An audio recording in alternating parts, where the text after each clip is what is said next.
Je vous remercie. Il est d'abord à remercier Roland Valserzac, son équipe municipale et ses services qui nous accueillent aujourd'hui ici dans cette salle Europa à Étangerande. Merci à vous, merci Roland, de nous accueillir. Nous étions SDF, nous avions beaucoup d'espoir de pouvoir revenir dans notre salle communautaire.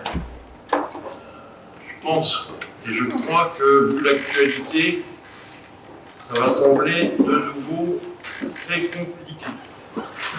Voilà. Nous avons eu un cas Covid ces derniers jours à la piscine. Donc voilà, ce qui a occasionné un ensemble de contrôles et autres. Et je crois qu'en tant qu'élu, on a une responsabilité particulière et qu'on doit être très attentif, même à la vie de nos associations et autres. Je sais que c'est pas simple, mais aujourd'hui, à quel point devons-nous laisser continuer à se développer les activités de certains? Si, en tous les cas, on doit être très vigilant si on veut éviter que pour les fêtes de Noël, notamment, et si on veut éviter que nos commerces et nos entreprises, parce que c'est à eux que je pense en premier lieu, rencontrent à nouveau des difficultés, nous devons, à mon sens, en tous les cas, être vraiment mesurés dans le fonctionnement de nos associations et de nos clubs. Et nous devons être, là aussi, je pense, plus que vigilants sur le pass, avec la difficulté de ce qui se passe au sein des jeunes, notamment, et eux ne sont pas vaccinés. Donc j'ai parlé de la piscine, mais au niveau du Cidélon, c'est pareil. Quasiment une grande partie du Cidélon, au niveau des services, sont aujourd'hui cas contact, un minimum. Voilà, on touche du bois au niveau de la CCE, pour l'instant on tient le choc. Mais voilà, vraiment j'attire votre vigilance. Je pense qu'il y a des entreprises qui ne pourraient pas passer le cap d'un nouveau confinement strict. Je salue la presse et Madame Tiss qui vient d'arriver, et donc le Républicain Lorrain, ainsi que nos amis internautes. Ce soir, la séance sera principalement consacrée au rapport d'orientation budgétaire. On va essayer, et je vais essayer d'être le plus pragmatique possible lorsque nous allons évoquer cela. Je ne la vois pas. Ah, si, elle est tout au fond. Je tiens également à saluer Marie-Josée, Madame le maire de Haute-Cons, qui nous fait l'amitié d'être présente ce soir et d'excuser Monsieur Lich, qui n'a pas pu être là. Voilà, donc ce n'est plus un secret pour personne. À compter du 1er janvier, les communes de Cons et de Haute-Cons feront partie de notre EPCI. Madame le maire, soyez la bienvenue. Je pense que le temps sera également venu, et là, je sais, parce que j'ai commencé à en parler en bureau, mais je pense que le temps sera peut-être venu, mais nous en discuterons le 30 novembre, peut-être de réfléchir de changer de nom, de changer de logo.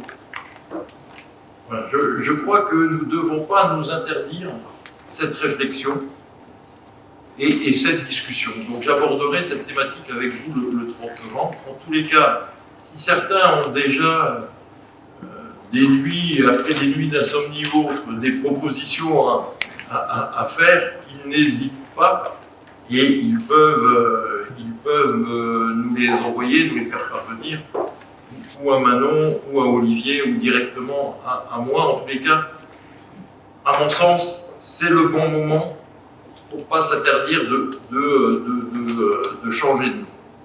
Peut-être de réaffirmer quelque chose qui manque un peu, c'est ce côté transfrontalier, frontalier. Et là, je crois qu'on doit aussi changer un peu le cap. Le G6, le PMF, certes, ces institutions existent, elles ont peut-être le mérite d'exister, mais en tous les cas, j'ai le sentiment que plus qu'on discute au sein de ces associations et autres, le message que nous voudrions faire porter, les problèmes qui nous intéressent à nous tous les jours ainsi qu'à nos habitants, sont dilués dans le système. Et je pense qu'il est temps de revendiquer, d'affirmer ce lien avec le Luxembourg et de nous tourner de plus en plus vers les communes du Luxembourg qui sont à nos portes. Nos problèmes sont les mêmes problèmes. Et je crois que si on veut que certains de nos messages passent, nos interlocuteurs ne peuvent être que eux. On le voit bien dans différentes instances, on parle de nos problèmes de mobilité, on parle de nos problèmes de saturation au niveau des transports et des voitures. Et monsieur le maire, si quelqu'un avait un doute, il suffisait de venir ce soir sur Étanges, dans le sens de la frontière vers Thionville, pour voir comment votre commune, comme d'autres, est fortement impactée. Et donc ces problèmes-là, aujourd'hui, personne ne les défend. Même quand on les évoque, et Roland notamment vient avec moi en réunion du G6, d'autres de vos élus sont membres du PMF, mais à aucun moment des choses concrètes se font. Quand il y a la réunion intergouvernementale, on évoque des transports vers Esch, on évoque un certain nombre de choses, mais personne ne parle de nos problèmes. Et je crois que nous devons appliquer le vieil adage qui dit aide-toi et le ciel t'aidera, et que nous devons peut-être commencer par régler nous-mêmes nos problèmes et nous-mêmes être présents sur la scène locale. Et je vous le dis, nos plus grands alliés sur ces sujets, sur ces thématiques, à mon sens, c'est le Luxembourg et c'est pas les territoires qui sont derrière. Voilà. En tous les cas, moi, je laisserai là aussi la discussion ouverte le 30 novembre. C'est un sentiment que je souhaite partager avec vous. Donc, si vous voulez bien, et je vous en ai parlé le 30 novembre, je vous rappelle, il y a la conférence des maires. Il va y avoir, et je crois qu'un certain nombre l'attendent, le 6 décembre, à 18 h, une réunion sur la mutualisation. Alors moi, ce que je souhaite, c'est qu'au moins chaque commune soit représentée. Après, que ça soit par un conseiller communautaire ou pas, peu importe. Mais que chaque commune ait au moins une personne présente. Ne venez pas à 10, ça ne servira à rien, mais qui est au moins un représentant de chaque commune. Et si vous pensez que dans une commune, c'est plutôt un de vos conseillers municipaux ou un autre adjoint que ceux qui siègent ici à l'EPCI qui pourrait être intéressé par cette problématique, n'hésitez pas à nous le faire savoir. Et à partir de là, invitez-les à la réunion le 6 décembre à 18 h. Le 14 décembre, nous allons nous réunir pour voter le budget.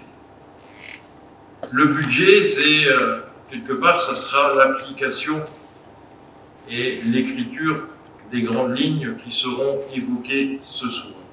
Même si, et j'attire votre attention, parce que vous verrez que dans certains domaines, et vous l'avez sûrement vu parce que vous avez eu le document en amont, certaines politiques n'ont pas aujourd'hui de crédit à ce stade vraiment identifié.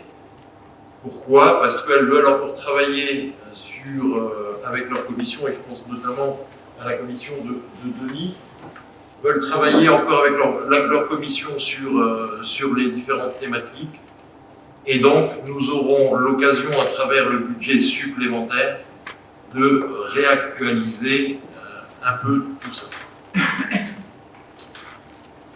Je ne sais pas si notre collègue Rachel est arrivée, parce que là, je ne vois pas tout. Tu es là?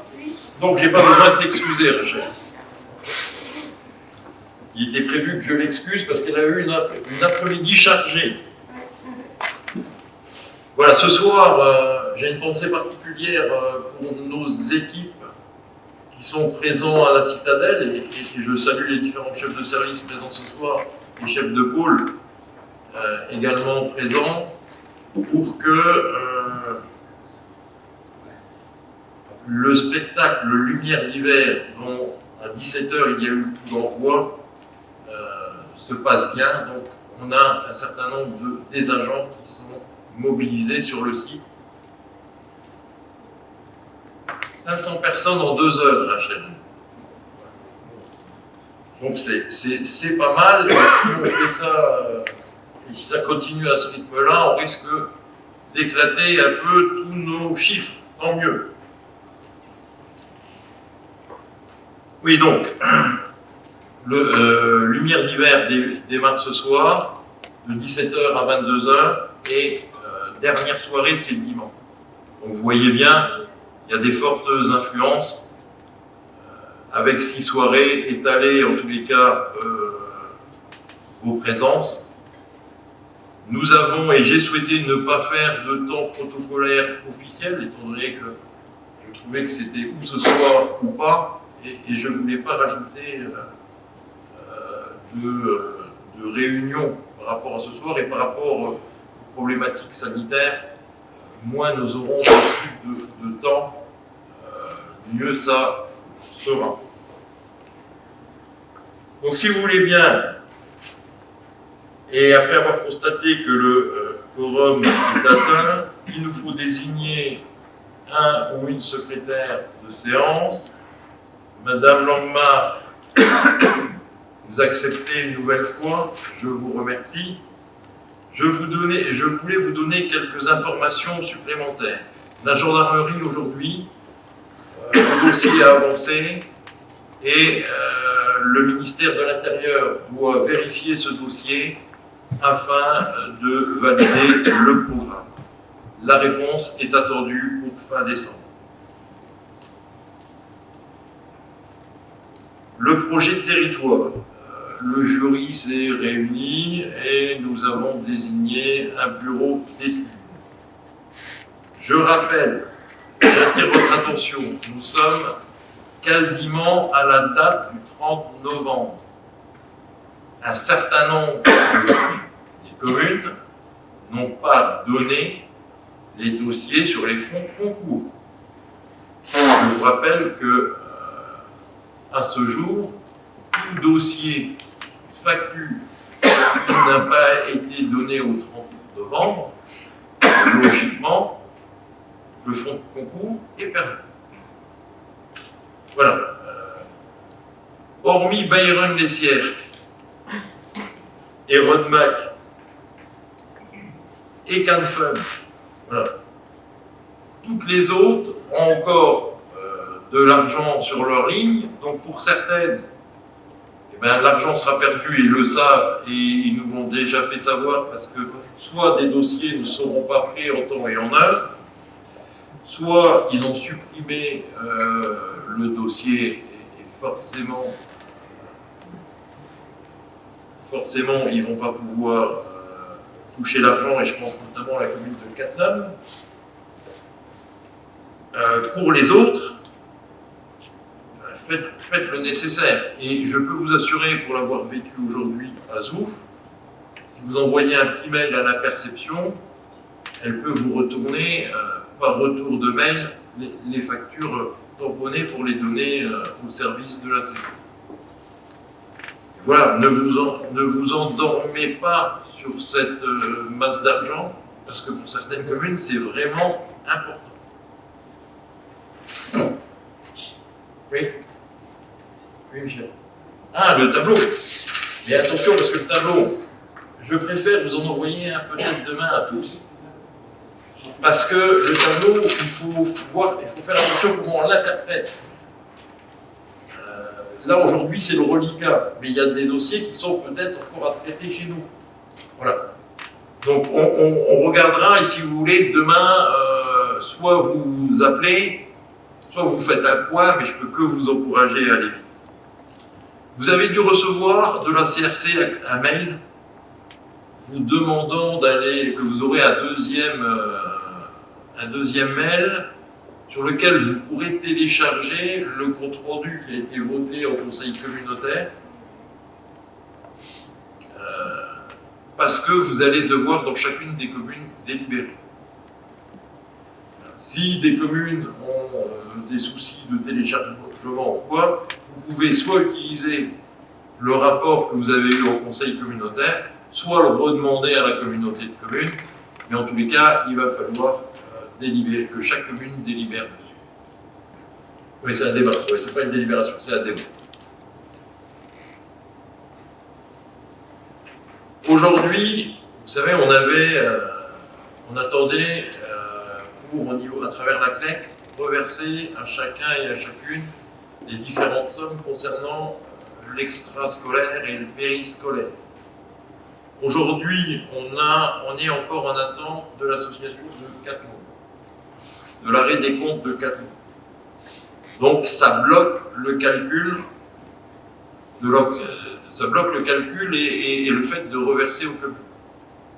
Donc soit à un moment donné, on se dit, parce qu'on a déjà versé un acompte aux communes de 50% du montant, soit à un moment donné, on dit, ok, on verse 90% si vous voulez qu'on rentre encore un peu de sous avant la fin de l'année, parce que j'ai peur qu'à la vitesse où ça va, ça risque d'être compliqué de l'arrêt des comptes, d'avoir l'arrêt des comptes de 4 mois en temps et en heure pour pouvoir traiter l'ensemble des choses.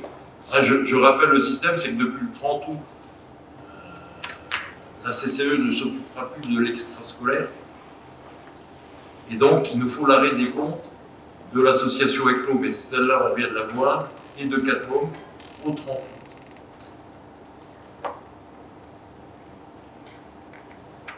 Nous allons ce soir, et je reviendrai lors du rapport d'orientation budgétaire, évoquer différentes facettes de la loi de finances, dont certaines nous ont échappé, peut-être, en tous les cas, moi, en tant que maire de Zouf, elle m'a échappé.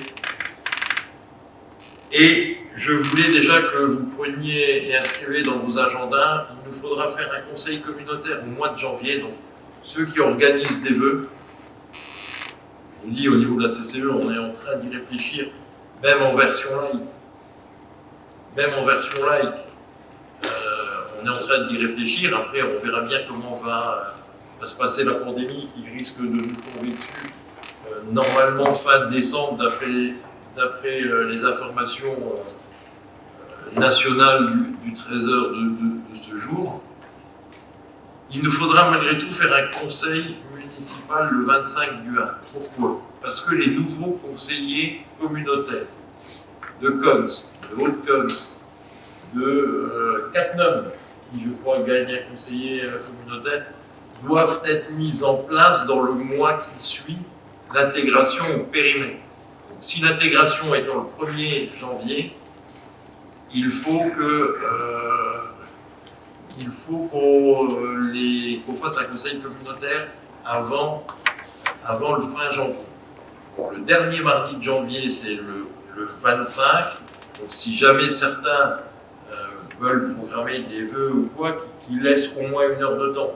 Si on se réunit à 19h, je pense qu'à 20h, ce point-là peut être à minima réglé. Voilà. Dans tous les cas, ce conseil communautaire est fléché le 25 janvier. Je crois qu'en préambule, j'ai tout dit. Roland, est-ce que tu veux que je vais te laisser peut-être la parole? Tu es chez toi ici. Monsieur le Président, merci, chers collègues, merci de venir à Étampes, merci de nous faire l'honneur de déplacer ce conseil communautaire à Étampes. Je crois que tu as tout dit, Michel, et tu as eu la gentillesse et l'intention de déposer à l'intention de nos amis conseillers communautaires ce fabuleux livre Luxembourg-Lorraine au Moyen-Âge, écrit par Philippe Stachowski. Et tu as fait quelques apartés sur notre territoire. Puis je voudrais vous en parler un peu parce que ça va durer 2 ou 3 minutes, mais si vous avez le plaisir de feuilleter ce livre, vous allez y trouver des pages remarquables et des similitudes avec l'époque que nous vivons.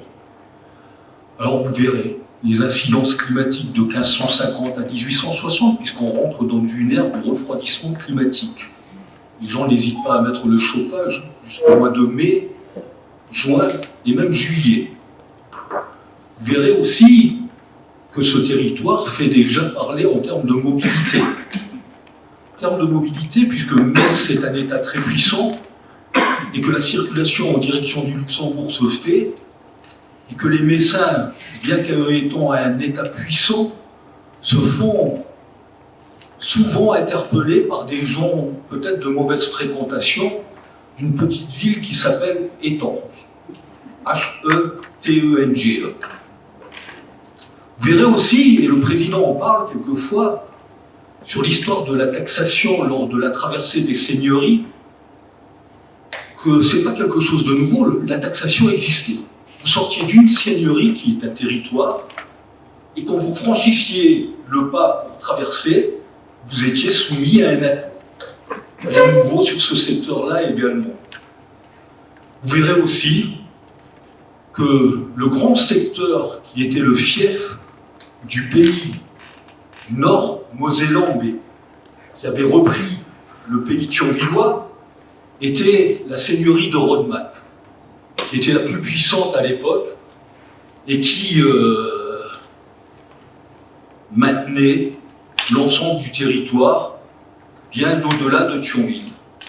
L'autre partie était occupée par Étanges qui représentait 4 seigneuries.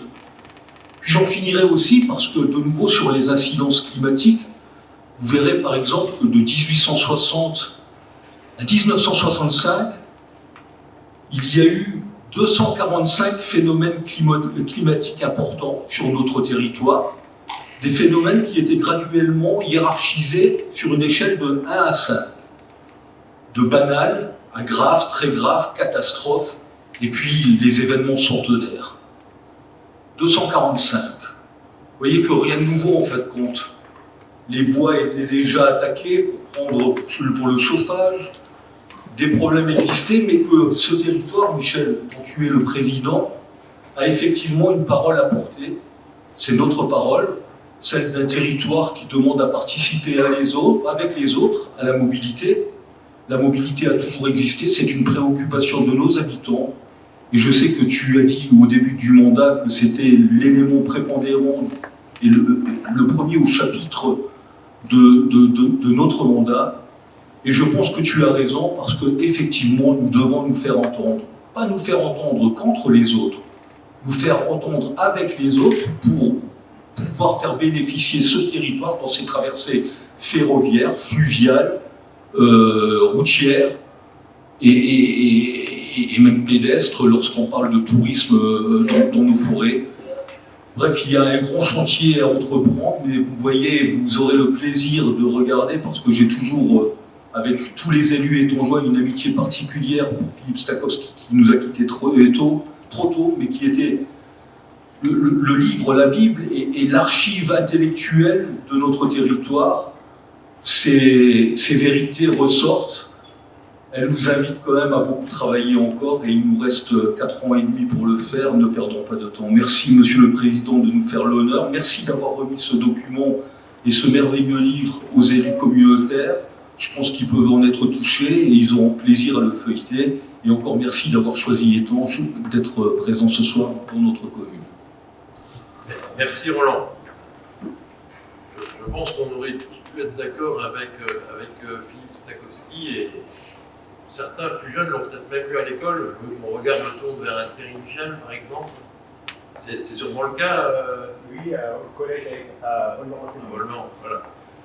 Et où on aurait pu être d'accord, c'est que pour savoir où on va, il est toujours bien de savoir d'où on vient. Et à ce titre, l'histoire a une importance réelle. Voilà, et donc, comme l'a dit Roland, ce livre a pu être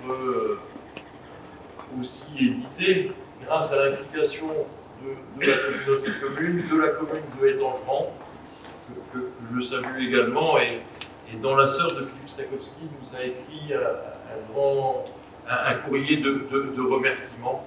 Voilà, je pense qu'à lui qui a œuvré aussi bien pour éduquer nos enfants d'une partie du territoire que pour nous laisser un témoignage du passé, on ne pouvait que être présent pour pouvoir lui permettre de laisser une dernière trace. Donc si vous voulez bien, nous allons pouvoir démarrer ce conseil communautaire. Ah oui, on a des procurations.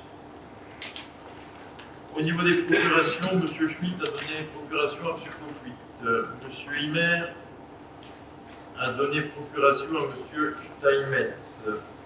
Mme Dacosta a donné procuration à M. Steinmetz. On est dans toujours en période Covid, et donc on peut avoir plusieurs procurations. M. Corman a donné procuration à Mme Mazzolini. M. Palka a donné procuration à M. Hervé Patate. Voilà les procurations qui sont en notre possession. Est-ce que quelqu'un d'autre en a un outil à nous faire part? Non? Donc, si vous voulez bien, on peut démarrer. Le point 1 concerne l'approbation des comptes rendus des séances du Conseil communautaire du 14 et 28 septembre 2021. Est-ce que par rapport à ces comptes rendus, vous avez des remarques, des questions? Pas de remarques, pas de questions. Je vous remercie. Le point 2 concerne des décisions que j'ai prises dans le cadre des délégations sur la période du 10 septembre au 20 octobre. Est-ce que par rapport à ces décisions, vous avez des questions, des remarques? Pas de questions, pas de remarques. Je vous remercie. Le point 3 concerne des décisions du bureau en date du 31 août 2021. Avez-vous des questions ou des remarques sur ce rapport? Pas de remarques, pas de questions. Je vous remercie. Le point 4 concerne les décisions du bureau communautaire du 21 septembre. Avez-vous des questions, des remarques sur ce point? Pas de questions, pas de remarques, je vous remercie. Le point 5 concerne les décisions du bureau en date du 26 octobre. Avez-vous des remarques ou des questions? Pas de remarques, pas de questions. Je vous remercie. Donc, si vous voulez bien, nous allons passer au point numéro 6. Le point numéro 6 est un point de notre règlement intérieur. Nous avons la possibilité légale de faire des comptes rendus et des documentations actuelles sur les affaires inscrites à l'ordre du jour de la manière que nous les faisons maintenant. Ou nous avons la possibilité, et c'était la question et la remarque de la Chambre régionale des comptes, de faire des comptes rendus qui prennent note de chacun et de chacune des intervenants. Voilà. Donc, ce qui vous est demandé aujourd'hui, c'est de savoir si on continue dans le cadre des décisions comme nous les faisons actuellement, ou si vous voulez qu'on fonctionne d'une autre manière. Voilà.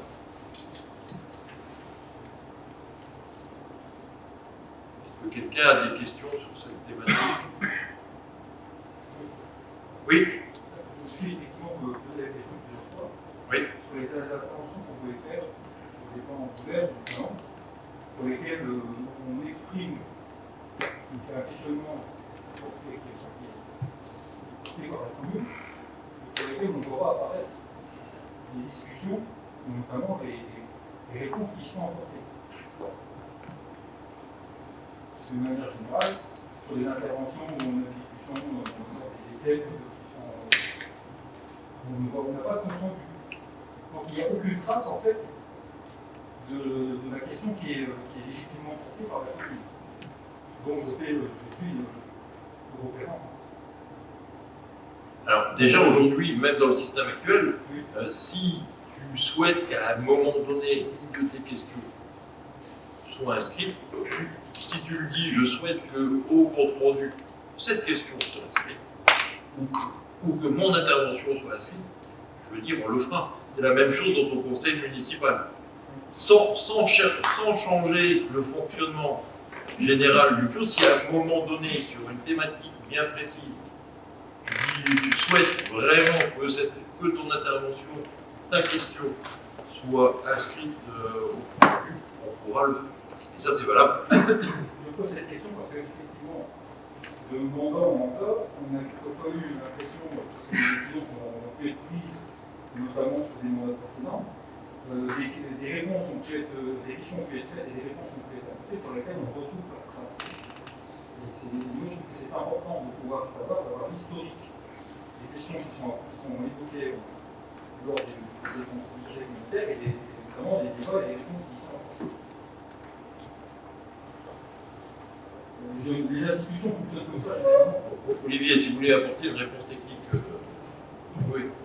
Je n'ai pas d'état d'âme.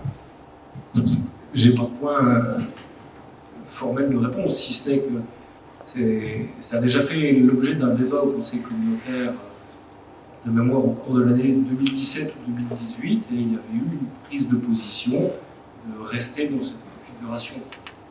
Après, effectivement, on peut aller plus loin, on pourrait rajouter des questionnements dont on fait état en questions diverses. La difficulté étant de retranscrire les propos des interventions de manière l'objectif possible, la plus complète possible. Et pour cela, c'est pour ça que les débats sont enregistrés, diffusés et parfaitement consultables et regardables par tous citoyens. Oui. S'ils sont consultables. Ah ben bien sûr, tout le débat qui est filmé, enfin, en tous les cas, chacun on peut avoir la preuve. C'est sur le site de la CCE, et en règle générale, ils sont rapidement positionnés sur le site. Pour que soit facilement retrouvable. Je ne demande pas que l'intégralité de la discussion apparaisse, mais que la question qui est posée apparaisse. Pour qu'on puisse, lors des recherches, trouver que telle question a bien été évoquée et vue. Là, on sera plus facile à savoir ce qui a été dit. Mais voilà, on peut bien Non, mais je dirais dans le sens de ce que tu as dit et de ce que M. Audet a dit, même si je comprends la question, je dirais que l'intérêt et le film, je vais parler en termes très personnels. Dans mon premier mandat, j'ai eu une référence à prendre un jour sur ce qui s'était passé avant mon arrivée, avant notre arrivée, et je l'ai très facilement retrouvé, tout en remontant en 2012. Je pense que le film aujourd'hui est un élément concret. Il donne l'intonation, il donne la réponse. C'est sans doute même beaucoup mieux que quelque chose qui est retracé ou retranscrit à l'écrit. Je pense que globalement, la température des conseils communautaires est tout à fait transparente et que tout le monde a l'aspiration, comme le président de l'intercommunalité vient de le dire, si véritablement, sur une question clé d'une commune, il y a le souhait de voir mentionner l'intégralité de la prise de parole, il n'y a aucune difficulté. Mais sur l'ensemble de 47, 48, 49 représentants, avoir l'ensemble, c'est délicat. Cela étant, voilà mon avis. Hein.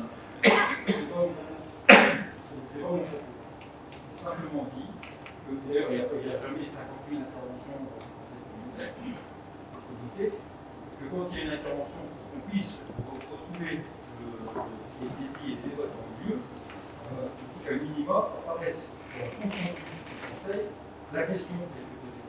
Ben, à partir du moment où le conseiller communautaire demandera que la question soit inscrite dans le compte rendu, elle le saura. Voilà. Voilà, et à partir de là, À partir de là, la personne saura qu'il a posé une question, il suffira qu'il regarde sur la date à peu près du conseil communautaire, et en plus, on en a très rarement qui sont très proches.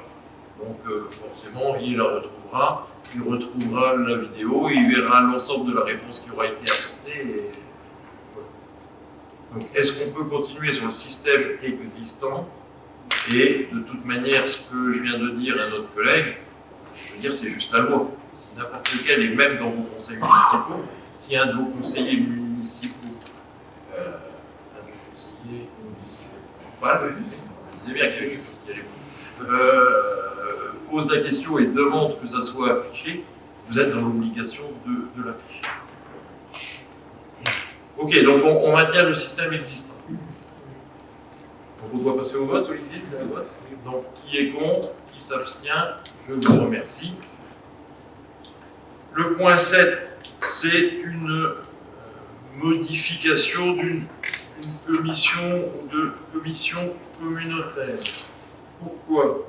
Nous avons, et comme c'est inscrit dans notre règlement intérieur, nous avons une conseillère municipale de Étangerande, en l'occurrence Madame Emmanuelle Jacquemot, qui nous a saisis pour demander à participer aux échanges de la commission environnement et développement durable. Je rappelle que les commissions sont ouvertes à vos conseillers municipaux, si certains le souhaitent. Forcément, si on a une moyenne de 15 conseillers par commune, l'idéal, ça ne serait pas de retrouver les 15 conseillers de chaque commune, parce que là, on aurait des commissions qui seraient importantes, mais en tous les cas, c'est une solution qui existe, et donc, Madame Jacquemot vous a saisi sur cette thématique, et donc, je vous demande de bien accepter son postulat à la commission et de procéder à la modification des commissions communautaires comme suit, et de m'autoriser ou d'autoriser le vice-président à effectuer toutes les démarches, à signer tous les documents nécessaires à l'exécution de cette délibération. On est d'accord? On va passer au vote. Qui est contre? Qui s'abstient? Je vous remercie.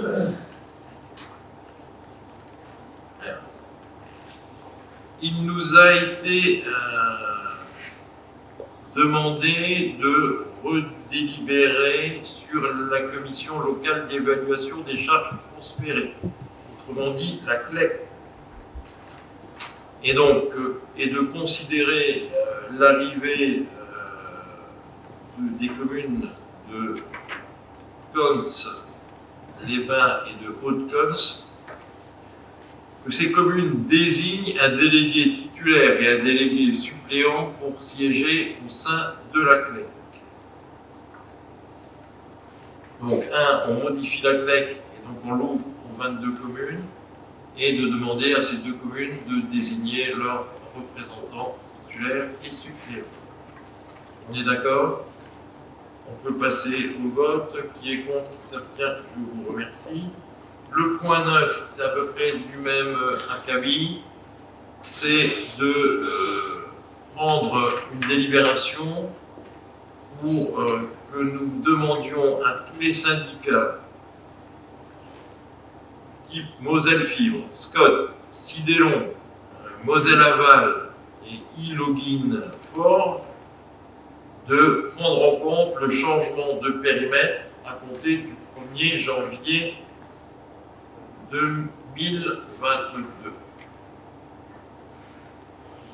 Des questions? Pas de questions, on peut passer au vote. Qui est contre? Qui s'abstient? Je vous remercie. Le point suivant concerne un contrat de concession de distribution d'énergie électrique. Renouvellement anticipé du contrat avec Enedis et EDF. Donc, c'est de pouvoir établir un nouveau contrat avec Enedis et EDF pour la période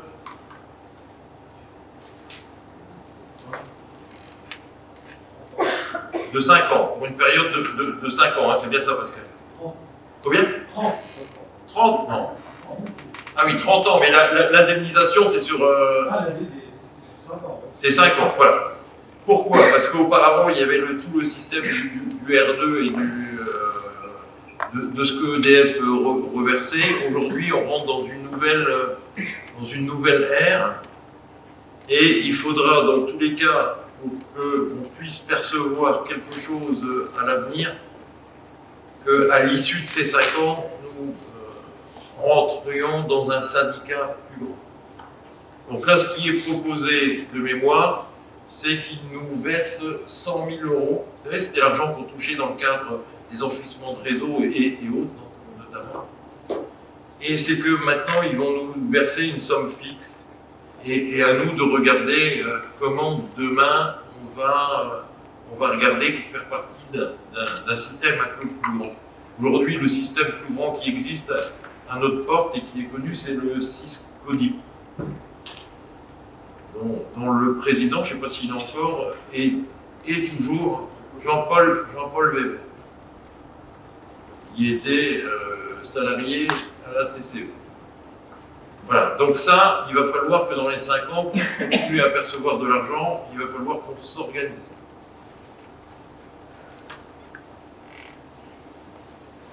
Voilà, donc le but, c'est à la fois donc, de signer cette convention avec eux sur une durée de 30 ans où on est reconnu par eux comme étant l'interlocuteur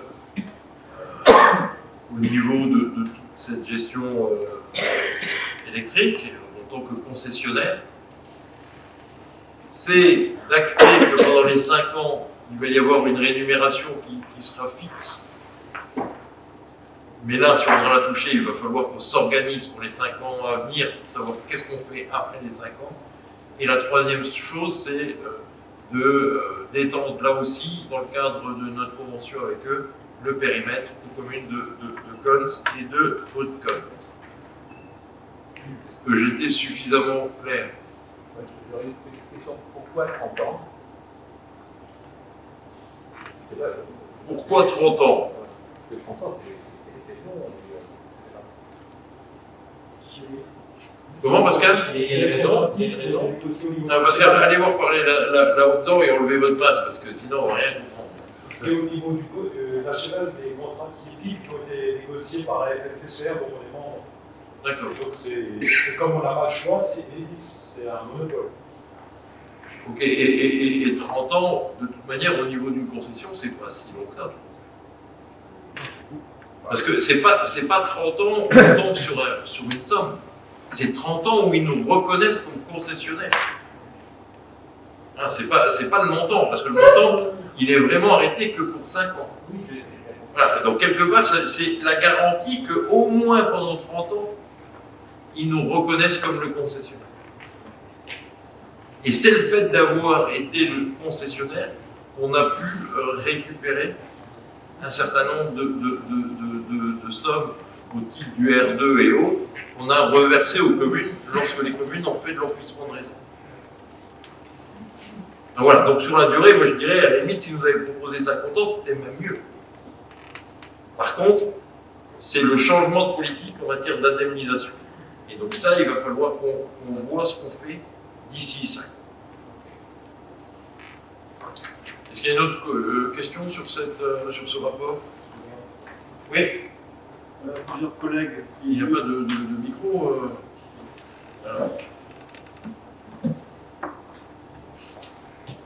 Nous sommes plusieurs collègues anciens agents EDF. On part au vote. Ah. Alors je ne sais pas, en tant qu'ancien agent, est-ce qu'il y a un blocage par rapport à ça? Oui, moi je ne suis pas sûr qu'il y a une compatibilité, mais après si c'est le moment où les anciens EDF vont faire pipi, ça ne me dérange pas.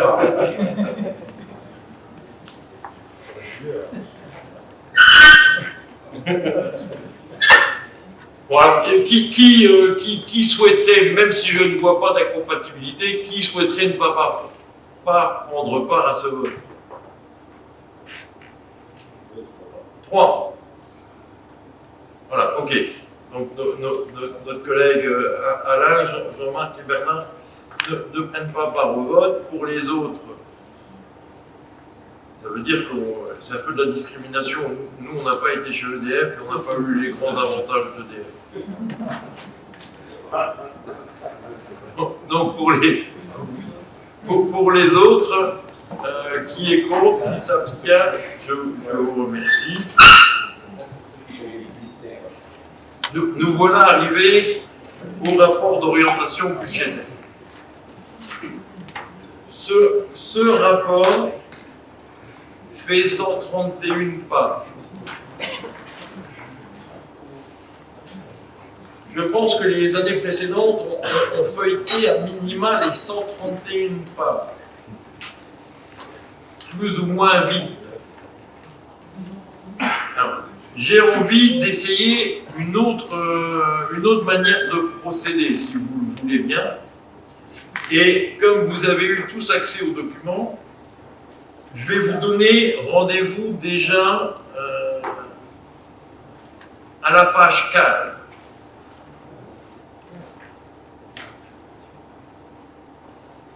Qui concerne la loi de finances 2022. Moi j'ai page 15. Vous avez les pages de mon document? Comment?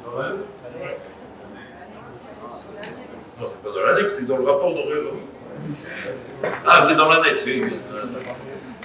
C'est bon, vous y êtes?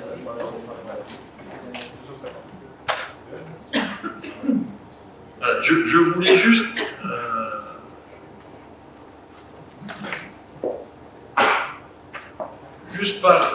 juste revenir que, en comparaison par exemple de 2014, rappelez que la CCE perd plus d'1,1 million de dotation de l'État depuis 2017.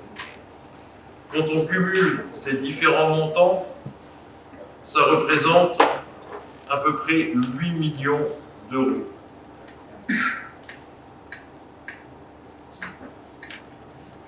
Je voulais mettre également l'accent sur la réforme de la taxe d'habitation.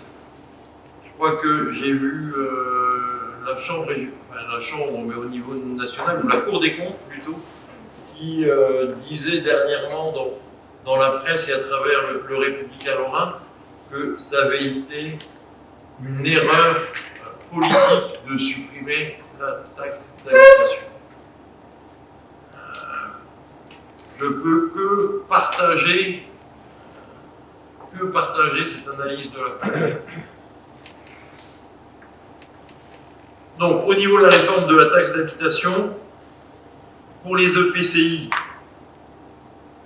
on va avoir une fraction de la TVA, ce qui va faire en sorte que pour le PCI, on va toujours garder quelque chose de dynamique.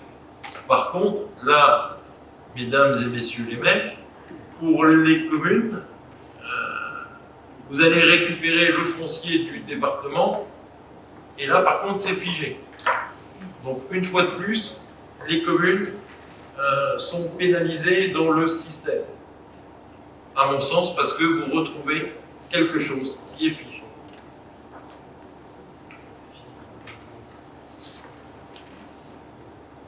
Je voulais évoquer avec vous, toujours sur l'impact de la suppression. Aujourd'hui, pour les contribuables, 80% des foyers, peut-être que ce n'est pas le cas sur notre territoire, ce pourcentage-là est un pourcentage plus national, mais en règle générale, 80% des foyers fiscaux ne sont plus redevables de la taxe d'habitation, et aujourd'hui, malgré tout, les 20% des ménages qui le sont encore ont vu leur part déjà diminuer de 30%. Ça va passer à 65% en 2022 pour être également pour eux complètement supprimé en 2023.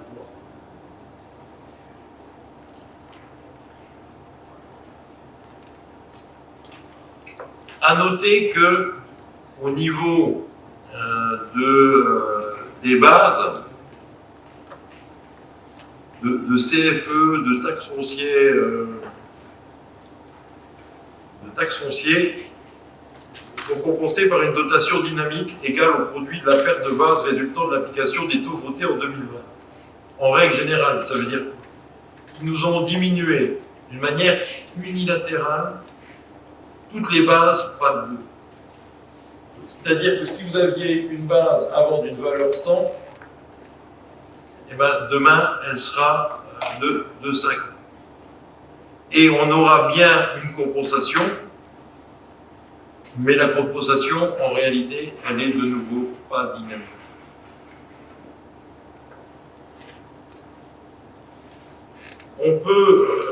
On peut s'apercevoir malgré tout, pour rester juste, au niveau du produit de la CVAE, le produit est à peu près constant.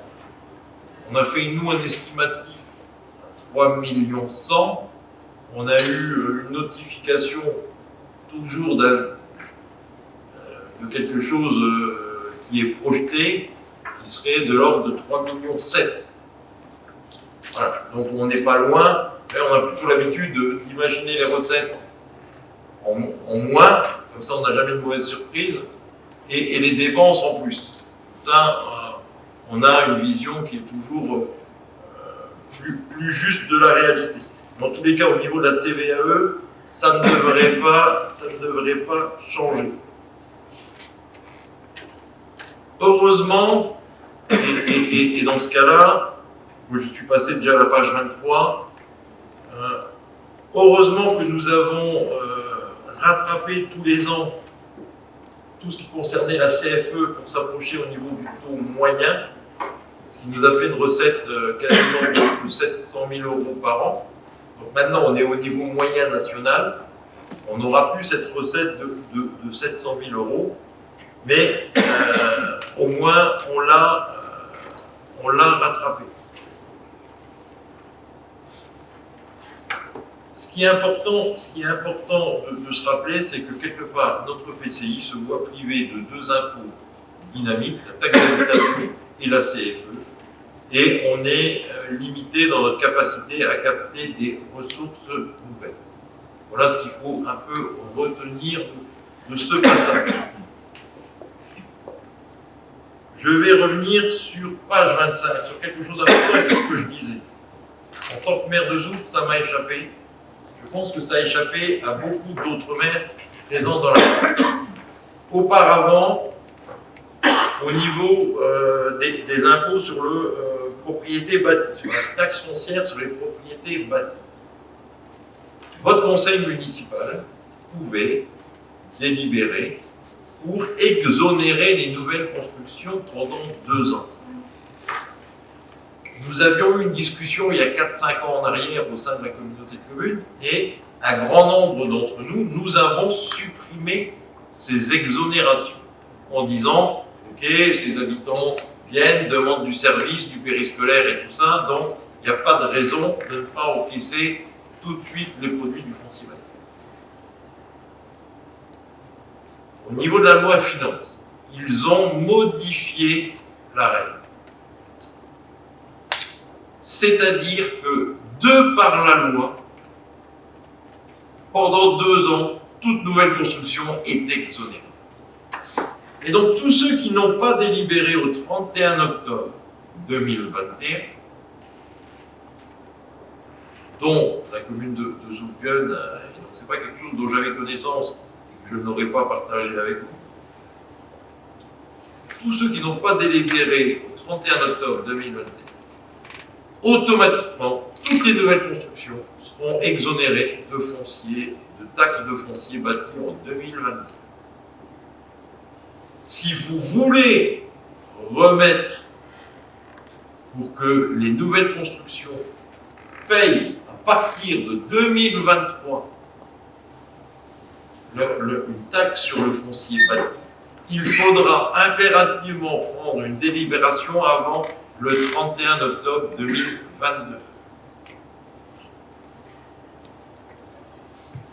Pour info, juste pour que j'ai une idée, sur les 20 communes que nous sommes, Qui a pris cette délibération? D'accord. Qui n'était pas au courant? Mais non, toi tu l'as prise, tu peux pas ne pas être au conseil, on l'a pris sans être au courant. On l'a fait. Mais vous avez pris quoi? On a dit qu'on n'exonérait plus pendant l'exonération de 2 ans. On l'a pris en début d'année, donc du coup. D'accord, ok. Voilà. Ok, donc voilà. Donc c'est quelque chose qui a vraiment échappé. Et là aussi, donc je répète, non seulement c'est une décision unilatérale de l'État, mais en plus, comble du comble, si vous prenez la délibération, vous ne pourrez plus avoir 100%. Et vous l'avez pris dans les bons termes? Ah non, parce que si vous l'avez juste supprimé comme ça, je pense que votre délibération, elle est pas bonne. Voilà, exactement. Donc ça veut dire quoi? Ça veut dire que vous pourrez faire en sorte qu'ils payent dès qu'ils arrivent, mais vous devrez payer, vous devrez fixer le taux, un taux entre 40 et 90%.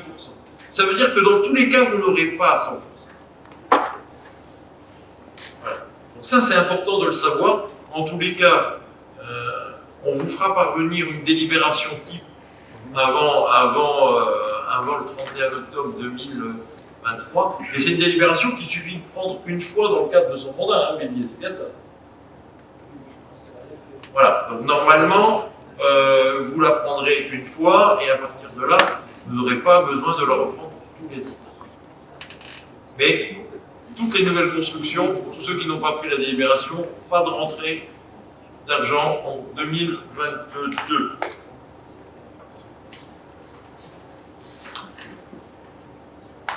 Dans le cadre de la loi finance 2022, l'histoire que la compétence eau potable passe à la communauté de communes en 2026 n'est pas forcément acquise. Elle vient d'être remise en question via le Sénat. Donc il y a des échanges dans les commissions tripartites ou bipartites entre le Sénat et l'Assemblée nationale et des discussions, mais en tous les cas, le Sénat a retoqué l'idée du transfert obligatoire de la compétence eau potable. Je tenais également à vous.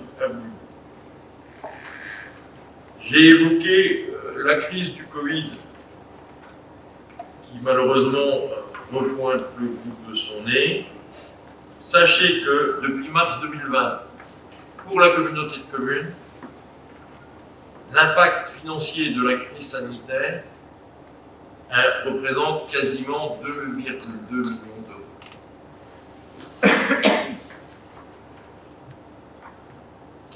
Nous avons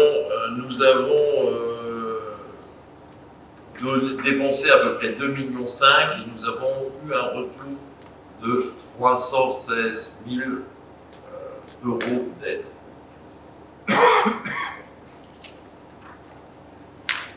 Alors je devrais dire 316 100 euros.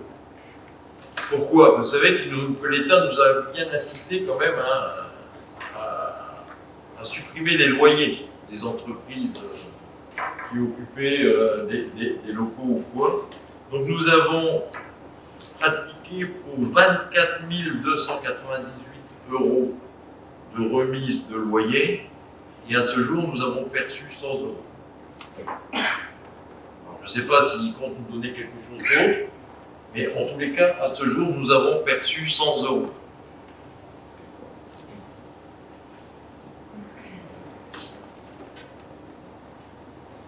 Donc si vous le voulez bien, je ne vais pas m'attarder sur l'extension du périmètre de la communauté de communes. Vous connaissez ce dossier maintenant aussi bien que moi. Sachez que j'ai déjà rencontré les 2 conseils municipaux, que j'étais hier soir à Haute-Cons, que je vais demain soir à Cons-les-Bains, que j'invite les vice-présidents à aller notamment auprès des entreprises. Michel, j'ai vu quelques entreprises sur Haute-Concier. J'ai découvert qu'ils avaient un forgeron. Voilà, je pense qu'il y a des choses à faire et je le dis aussi à toi, Rachel, parce que ce forgeron est prêt à être des fois présent sur des manifestations et autres pour montrer le savoir-faire. On reconduit le pacte fiscal, comme vous le connaissez, la prise en charge du SPIC, la suppression quelque part du système de fonds de concours.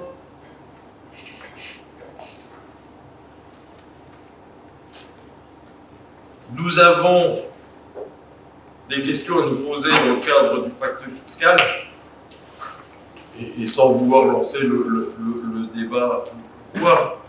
Après, on n'interdit aucune prise de parole sur cette thématique. Il faudra nous poser la question sur le montant de la taxe GEMAPI et sur le montant ou sur le taux de la taxe d'enlèvement des ordures ménagères. Ce montant de la taxe GEMAPI, ce taux de la taxe d'enlèvement des ordures ménagères, nous pourrons en discuter déjà dès le 30 novembre. Pourquoi? Parce que nous voterons ce point au mois de mars ou au mois d'avril. Voilà. La question devra en tous les cas être posée et le débat devra s'instaurer. Est-ce que sur cette thématique-là, quelqu'un veut prendre la parole? Bon, pas de prise de parole, on en discutera le 30 novembre. Ok, donc si vous voulez bien, et avec votre accord, je vais filer à la page 51. À la page 51, vous avez, pour ceux qui ont déjà pu rattraper la page, vous avez un ensemble de tableaux. Donc, lorsqu'on voit ces tableaux et que vous avez pu les analyser, je voulais vous dire que le résultat de clôture pour l'année 2021 était de 17 500 000.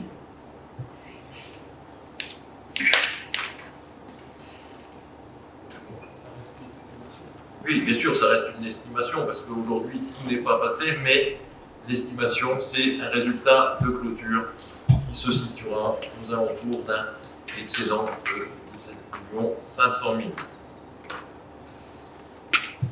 Si certains se sont posés des questions par rapport au solde d'investissement de l'année 2020, ce solde à l'époque avait été réalisé étant donné que nous avions acté un emprunt de 10 millions d'euros.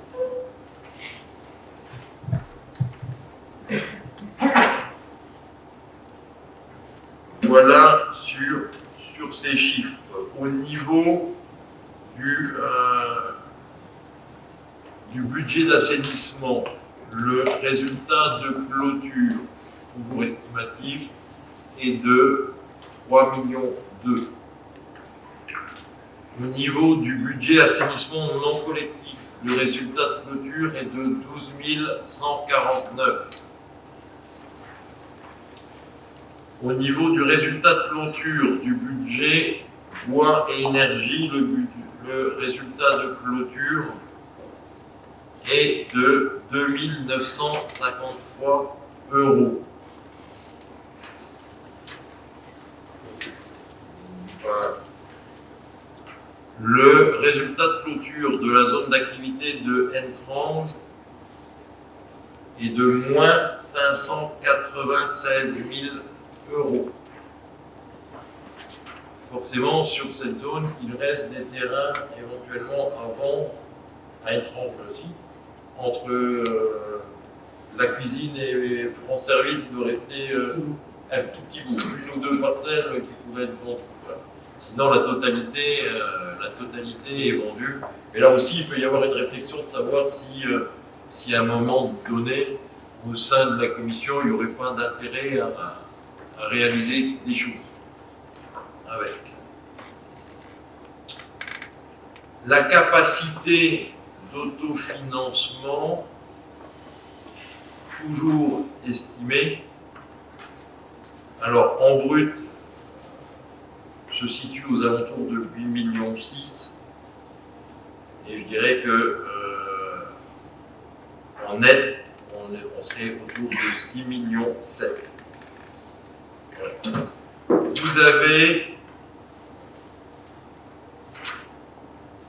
Vous avez un petit indicateur, un petit tableau, page 57. Alors pour l'instant, il n'est pas très parlant. Pourquoi? Alors vous avez le même page 59. Bon, ben, prenez plutôt celui de la page 59. Il n'est pas très parlant. C'est celui qui indique la CAF nette par rapport au budget principal.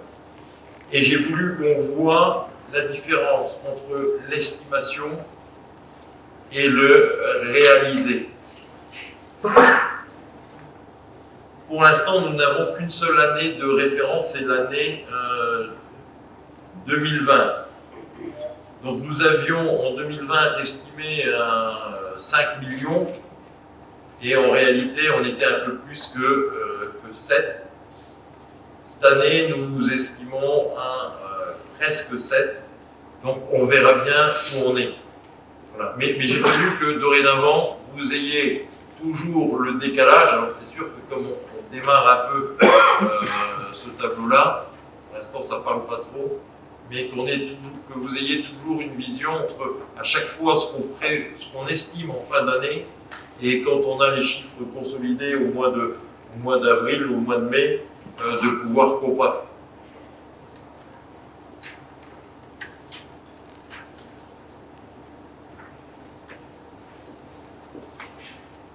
On a une capacité de désendettement qui se tient au niveau du budget principal. Ouais, du budget principal qui est de 3,91 ans, c'est-à-dire qu'on est inférieur à 4 ans. En 4 ans, on pourrait se désendetter complètement. Hein, on était à 3,90 en 2020, donc on est à peu près constant. Je vous rappelle que les moyennes nationales dans ce domaine-là sont plus proches des 8 ou des 9 que de ces montants-là. Sur le budget assainissement, on s'améliore. On était parti d'assez loin. Hein, en 2018, on était à 12 années 64, sachant que 12 ans, c'est vraiment quelque chose que la loi et l'État demandent de ne pas trop dépasser. 2019, on était passé à 12,19, 10,08 en 2020, et là en 2021, on est éventuellement sur du 8,72. Quand on prend notre budget général et notre budget assainissement, et qu'on établit ce qu'on appelle un budget consolidé, on est sur une capacité totale de désendettement en 4,4. Ce qui est forcément un très bon résultat. Alors, si vous voulez bien, vous pouvez me rejoindre à la page 120. À la page 120, c'est pour vous donner en matière d'investissement quelques orientations du budget 2022. Donc c'est de reconduire l'AP2. C'est l'aménagement qualitatif de voirie, forcément de remettre une enveloppe concernant les communes de Cons et de Haute-Cons, étant donné que sur les 20 autres communes, l'ensemble de la voirie d'intérêt communautaire est terminé. De maintenir l'enveloppe AP3 de la citadelle comme l'AP avait été inscrite au départ, tout en sachant, on a eu encore une réunion des commissions conjointes pour faire un état des lieux l'autre jour, on devrait faire des économies étant donné qu'on devrait pu construire le pavillon d'accueil. Voilà. Les cas, c'est une des directions aujourd'hui qui est prise. La P5 qui concerne les pistes cyclables, 2 millions sont fléchés sur 5 ans, donc un total de 10 millions. Concernant la mobilité, sur un programme de 10 ans, 20 millions sont fléchés à raison de 2 millions par an, notamment sur le travail qui est en cours aujourd'hui. Ce qu'on a évoqué, les réflexions sur les pistes de bus, enfin, les voies dédiées aux bus, notamment aujourd'hui, on est déjà en train de travailler avec le département. Les géomètres commencent les relevés topo. Voilà, ce dossier-là avance. Et ensuite, 828 000 €, donc 10 millions sur 9 ans, concernant GEMAPI. Et pour 2022, le montant qui serait prévu serait d'environ 828 000 €. Donc au niveau des AP restants, il nous reste à ce jour 5 AP, ça représente 6,6 millions qui sont fléchés. Il faudra à terme augmenter l'AP2 qui concerne les voiries d'intérêt communautaire dans le cadre des communes de Cons et de Cons.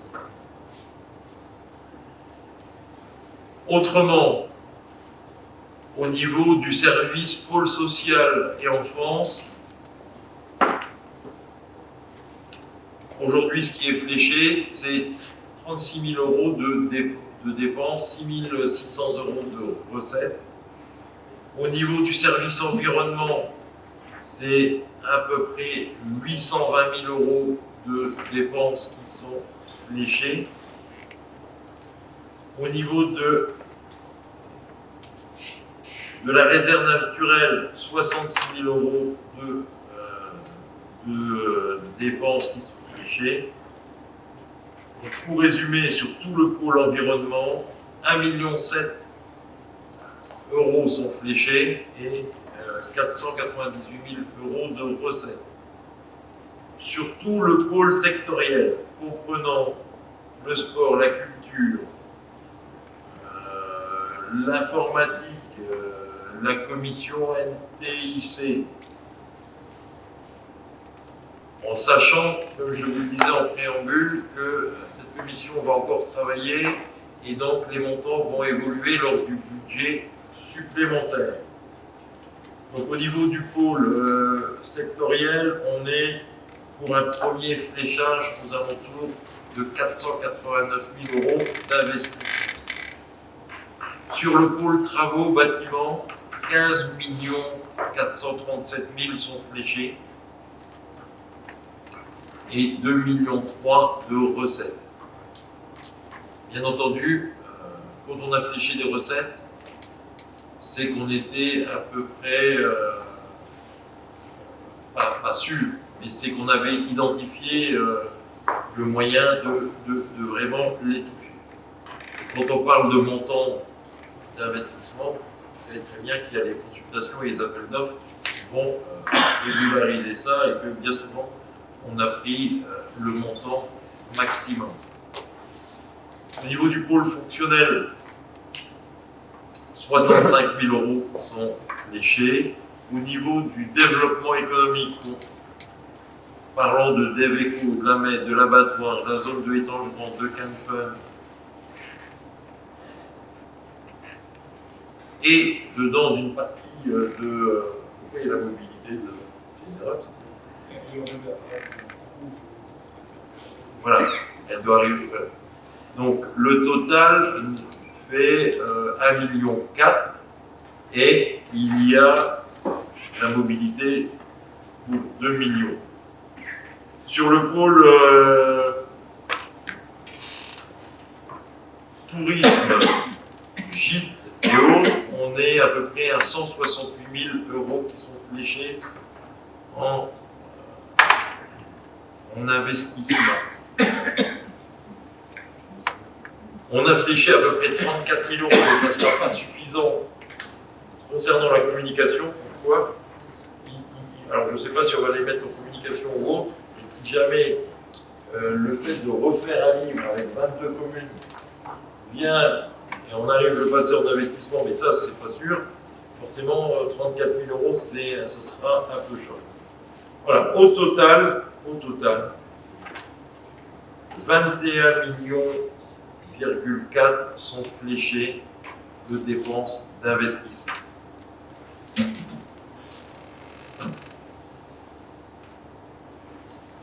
Voilà un peu les sommes que je voulais évoquer avec vous concernant le budget principal. Est-ce que sur le budget principal, certains ont des questions et veulent rentrer peut-être dans des détails un peu plus spécifiques? Oui, voilà. Vous demandez au niveau des recettes du GEMAPI, est-ce que c'est déjà une estimation par le taux de. Donc je crois qu'on a fléché en GEMAPI 0 recette, je crois, non? Combien? Oui, ben, donc c'est que aujourd'hui, c'est un estimatif par rapport aux subventions de l'agence de l'eau. Voilà. C'est de toute manière à ce jour quasiment. Voilà. Donc c'est ce que je disais avant, c'est quand on a mis des recettes, c'est qu'on est à peu près sûr de les avoir. Donc on est quasiment sûr d'avoir, si on investit les 828 000 euros, à peu près de mémoire, d'avoir les 498 000 euros de subvention de l'agence de l'eau. Est-ce qu'il y a d'autres questions?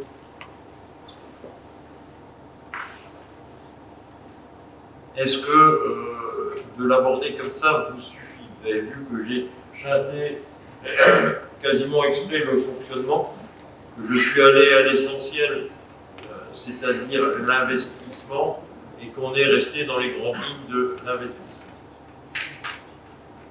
Est-ce que sérieusement ça vous suffit? Je ne voudrais pas que vous soyez... Non. Donc si vous voulez bien, en 30 secondes, aujourd'hui, différents travaux vont être fléchés dans le cadre du budget d'assainissement collectif. Il nous reste à peu près 1,3 million pour clôturer intégralement le projet de travaux du zonage d'assainissement communautaire. Je rappelle qu'il va le falloir, et Benoît le sait, et sûrement la Commission a commencé à travailler dessus, il va falloir travailler sur un prochain schéma d'assainissement collectif. Donc ce qu'on devrait voir, c'est à peu près au total 3 millions d'euros en dépenses et recettes en fonctionnement, en ce qui concerne le budget d'assainissement collectif, et 2,1 millions d'euros en dépenses et recettes pour l'investissement. Donc, la décision qui n'était peut-être pas facile, parce que quand on augmente les choses, c'est jamais facile, mais d'augmenter la redevance assainissement au 1er septembre 2016 a permis de financer les travaux de la STEP de Étange 2 et d'en assurer le fonctionnement, ainsi que le financement des travaux divers pour clôturer le plan de zonage général d'assainissement. Au niveau du SPAN, donc l'assainissement non collectif, 92 000 euros sont fléchés aux dépenses recettes fonctionnement. Au niveau du budget bois et énergie, 26 000 euros sont fléchés en recettes et dépenses de fonctionnement et 7 700 euros en recettes et dépenses d'investissement. Sur la zone de Canfin, 1,3 million d'euros en recettes et dépenses pour la section de fonctionnement et 1,3 million d'euros en recettes et dépenses pour la section d'investissement. J'ai oublié une page.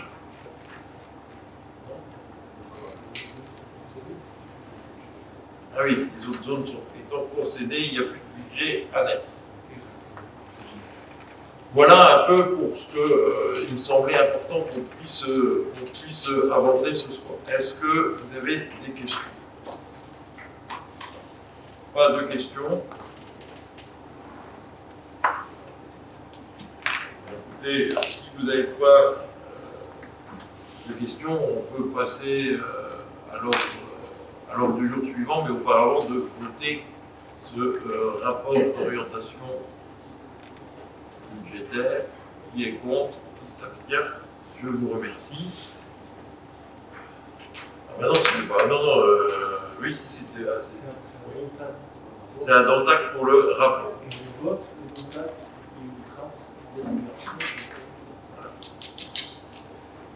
Donc moi je l'ai fait alors que c'était normalement ton premier point, Bernard.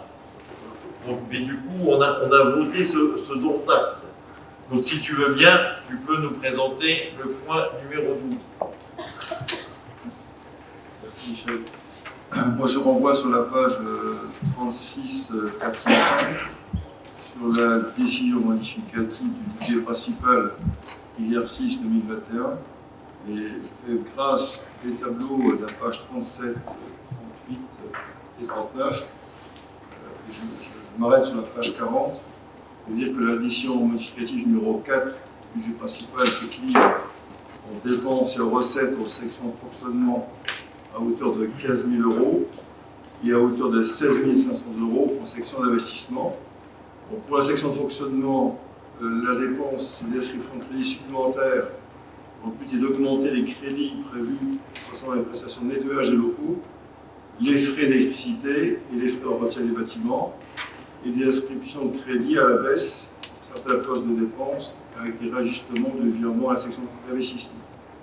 Et en recettes, des inscriptions de recettes liées aux travaux en régie. Sur la section d'investissement, la dépense concerne des inscriptions de crédits supplémentaires où le but est d'inscrire des dépenses pour les travaux en régie à l'acquisition d'une armoire métallique pour le bâtiment Mitalis, et en recette des réajustements du virement à la section de fonds d'investissement. Et grossièrement c'est exposé, donc après avis favorable au bureau communautaire du 16 novembre, il vous est demandé d'approuver la motivation telle que présentée, d'approuver l'addition modificative DM4 pour modifiant les comptes du budget général pour l'année 2021 tel qu'énoncé, et d'autoriser le président et son représentant à effectuer toutes les démarches, à signer tous les documents nécessaires à l'exécution de la présente délibération. Merci Bernard. Est-ce que par rapport à ce rapport, vous avez des questions? Pas de questions. On peut passer au vote. Qui est contre? Qui s'abstient? Je vous remercie. Bernard. Le point 13 concerne l'addition modificative numéro 3, concerne le budget d'assainissement collectif, exercice 2021. Je fais grâce de l'ensemble des délibérations et des codes des articles. Je vous envoie directement sur la page 44, donc pour expliquer que la section de fonctionnement, c'est l'inscription en dépense de crédits supplémentaires pour le réajustement du montant de la dotation d'amortissement et le réajustement du montant de la redevance de modélisation des réseaux de collecte à reverser, avec forcément des factures de la commune de Canfun pour une intervention sur le STEP au site de étangement 2. Et en recettes, des inscriptions de recettes relatives à la participation au financement de l'assainissement collectif et des baisses du virement à la section d'investissement. Pour la section d'investissement, c'est des réajustements en dépenses de postes sur les montants équivalents sans impact à l'échelle de la section, et en recettes, des inscriptions de recettes relatives au réajustement du montant de la dotation d'amortissement, avec une baisse du virement reçu à la section. Considérant exposé, après un avis favorable du bureau communautaire en date du 16 novembre, il est demandé d'approuver la motivation telle que présentée, d'approuver l'addition modificative numéro 3 qui modifie donc les comptes du budget annexe assainissement collectif pour l'année 2021 tel qu'énoncé, et d'autoriser le président ou son représentant à effectuer les démarches et à signer tous les documents nécessaires à l'exécution de la présente délibération. Est-ce que quelqu'un a des questions? Pas de questions? On peut passer au vote. Qui est contre? Qui s'abstient? Je vous remercie. Le point 14 correspond correspond à l'attribution des fonds de concours communautaires. Donc, il y a des décisions conformes d'éligibilitaires et complets qui ont été recensées dans le tableau pour les communes de Brest-Roff, Étrange-Grand et Volmange-les-Vignes. À savoir, donc, vous avez le détail dans chacun des tableaux, à savoir qu'une délibération concordante pour chaque dossier doit être adoptée par le conseil communautaire et la commune dépositaire. J'invite les communes de Brest-Roff, Étanges et de Volmarège-les-Vignes à aussi délibérer ce montant-là. Donc, conscience exposée après un favorable du bureau communautaire du 16 novembre, il est demandé en valider l'attribution des fonds de concours communautaires pour les communes figurant à tableau et d'autoriser le président ou son représentant à signer les notifications relatives à ce fonds de concours et d'accomplir toutes les démarches nécessaires à l'exécution de la présente délibération. Est-ce que quelqu'un a des questions sur ce point? Pas de questions, je vous remercie. On peut passer au vote. Qui est contre, qui s'abstient?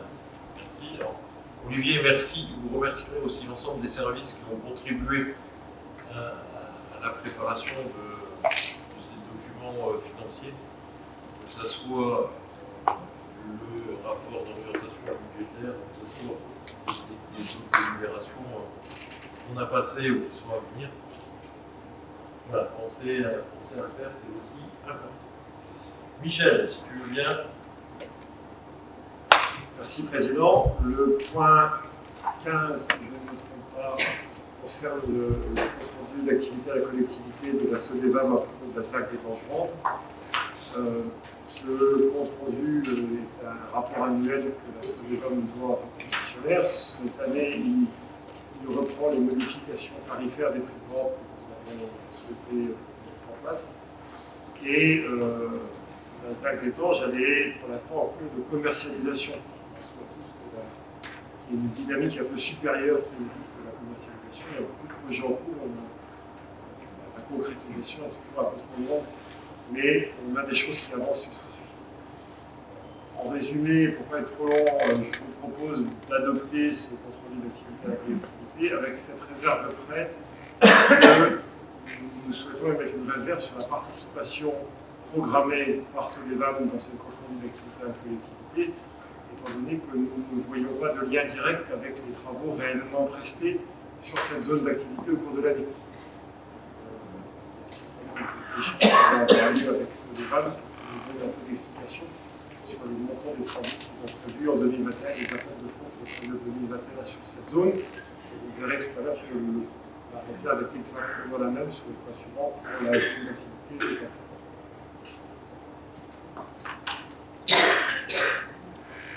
Ok, donc est-ce qu'on est d'accord sur ce rapport? Est-ce qu'il y a des questions sur ce rapport? Je pense qu'au niveau de la réserve qui est faite par Michel sur ce point, moi en tous les cas j'y souscris. La SODEVAM doit s'engager plus fortement sur ce territoire de la communauté de communes qui est quand même un des actionnaires historiques de la SODEVAM.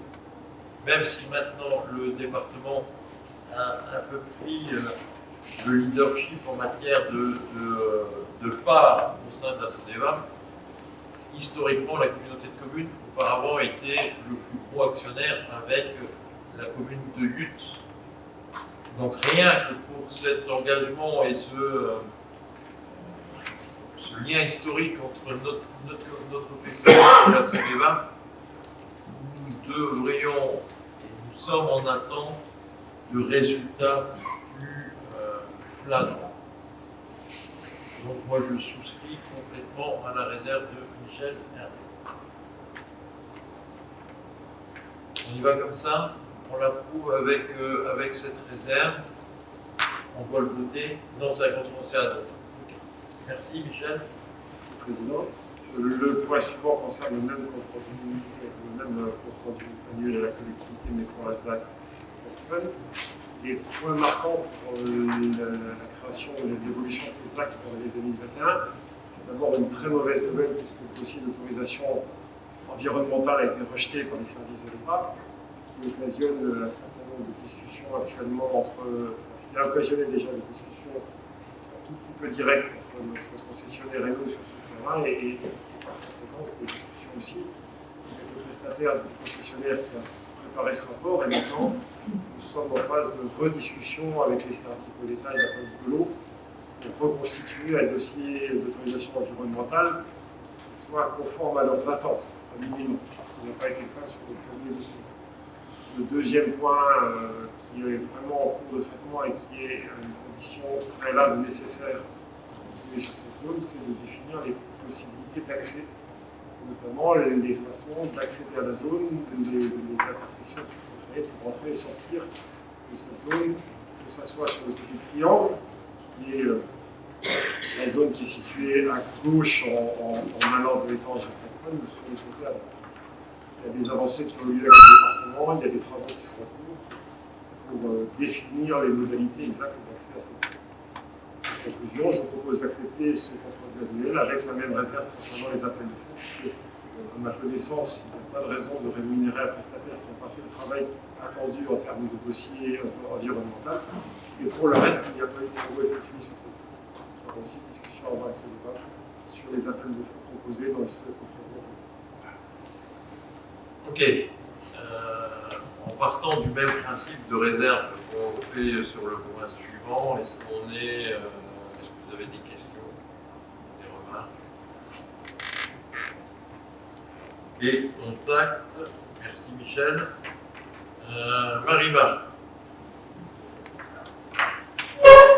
Oh là là là là. Oh là là.